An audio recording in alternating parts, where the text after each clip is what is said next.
Le Koukoulé Lombi, le Silikoté, même le Nzango et d'autres jeux traditionnels qui faisaient autrefois partie intégrante de notre culture et les loisirs qui procuraient autant de joie de notre enfance sont aujourd'hui en voie de disparition en dépit des beaux souvenirs que ces jeux ont laissés à ceux qui les pratiquaient. Ah, monsieur le journaliste, Silikoté, comme on dit, la corde à sauter me rappelle beaucoup de choses.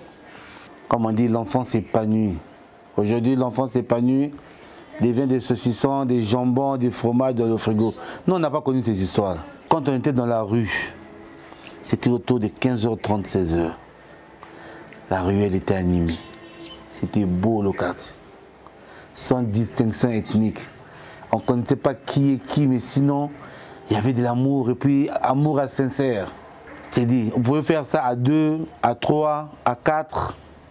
C'est-à-dire 2 au coin et 2 au milieu ou 3 au milieu. C'était beau, c'est... Époque à Fostoya, ça... Je ne sais pas, les mots me manquent. En tout cas, on a rappelé que vous fiez chez moi. Vous m'avez dit que ça allait être une bouffier. Et Nantango ne ben vendi celia ou ambiance vanda kawa mutindo. Ah, ambiance vanda avec mutindo papa. Il y a pas de sagana bien 20. OK. Vous allez être 18 ans. Ambiance vanda vrai. Abana l'air que na sagana dia trop bien. Parce que ben dit sagana.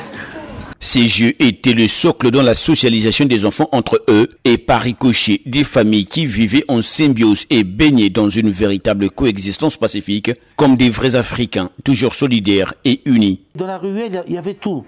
Il y a ceux qui jouaient aux billes, il y a ceux qui jouaient à la marraine, il y a ceux qui jouaient au petit poteau. Il y avait un jeu qu'on appelait 4 poteaux. Tu vois, nos ruelles sont étroites, étroites plutôt, j'allais dire. Donc, mais on suffisait là. Il y avait un orchestre, tout. Donc, vraiment, tu pouvais tout faire en une journée.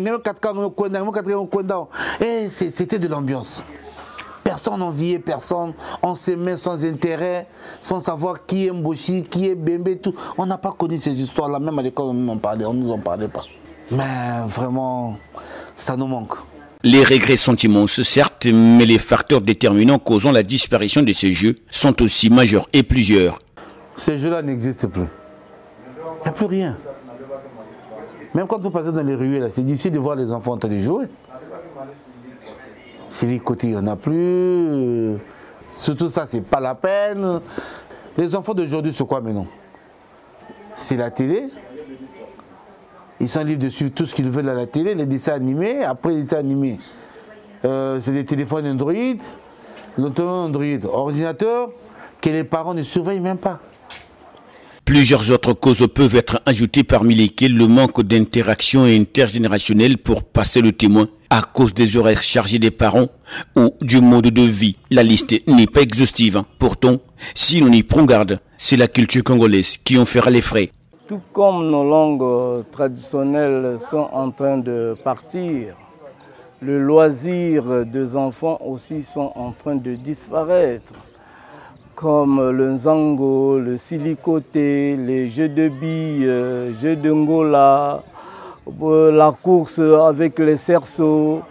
Parce que nous sommes en vacances, il y avait beaucoup de loisirs. Les enfants étaient gais, mais actuellement sont en train de disparaître.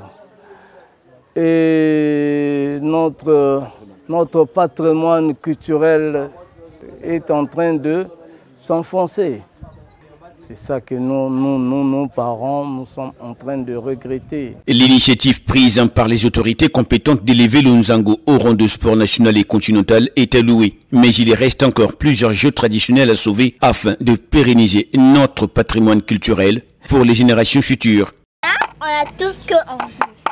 Regardez notre sauce, regardez notre...